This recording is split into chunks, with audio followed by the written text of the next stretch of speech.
city lights. The moon glows in the night. The god and the goddess are still one. They lack electricity, we regain simplicity. There's more to life than profit in my community.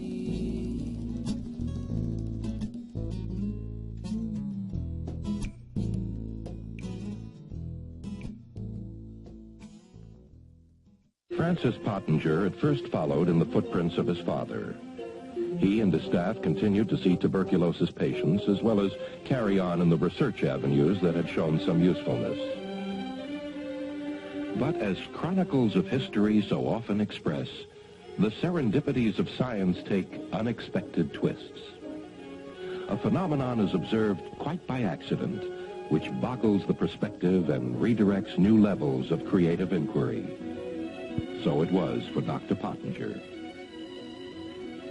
While working on his father's theory that tuberculosis was linked to adrenal gland deficiencies, he took on the task of standardizing adrenal extracts by using adrenalectomized cats.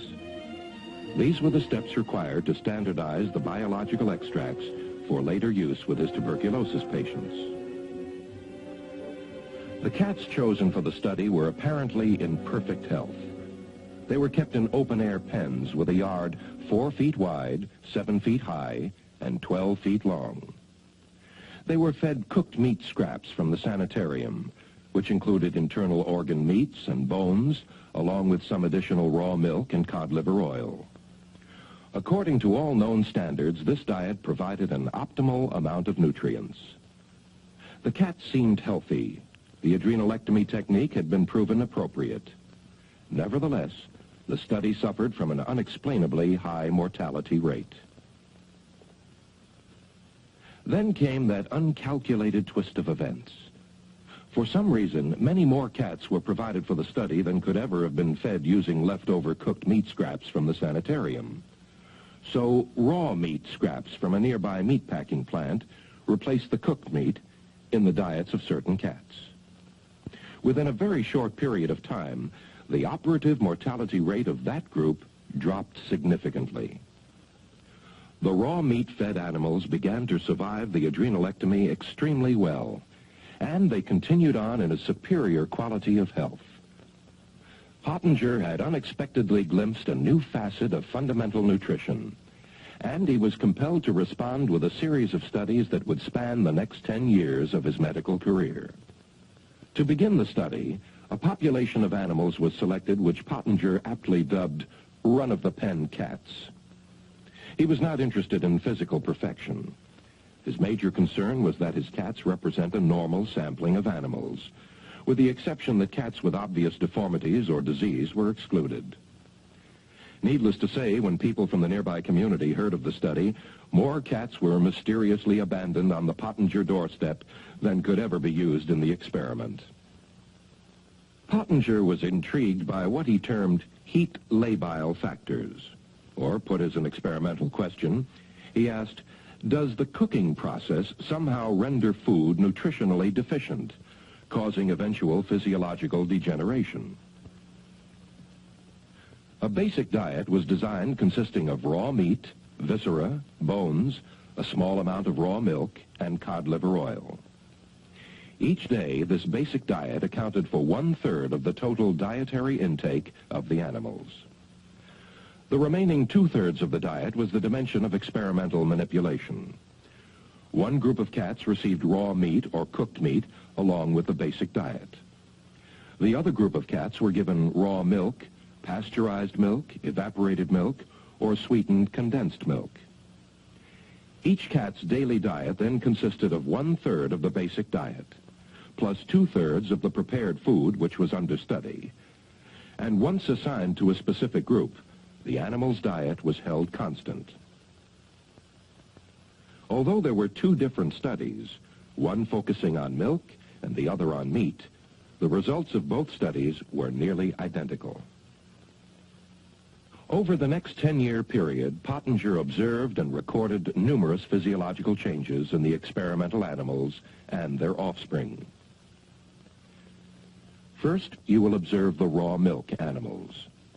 They move about the pen with a great deal of agility and coordination.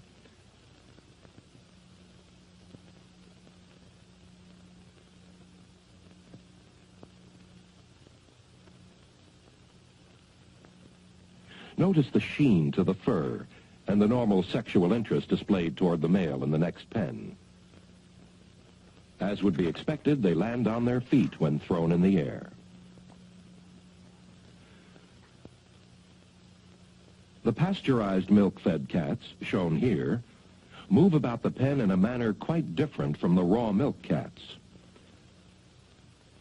The cat in the foreground actually developed arthritis during the experiment. They are lethargic, much like animals in a zoo.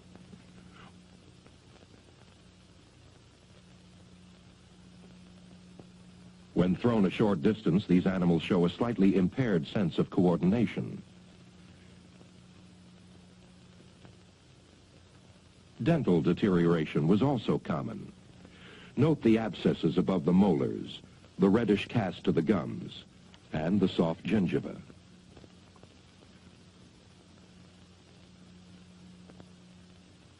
With evaporated milk, there was even greater deterioration.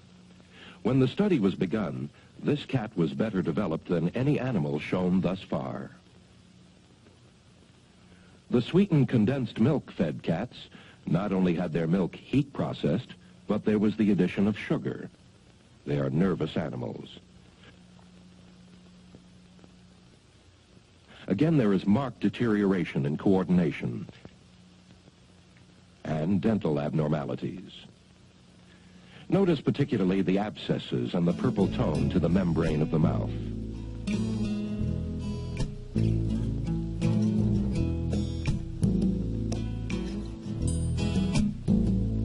So there's a place that I know where the trees are still low. The water still flows gently down the stream, where the air is still clean and the people still dream, and the wildflowers still grow back every spring, where the birds sing their songs and the people get along, and the neighbors still come visit every day, where the food is still grown from the seeds that we've sown, and the people still gather round to sing. Far from the city lights, the moon glows in the night. The God and the goddess are still one, made like electricity.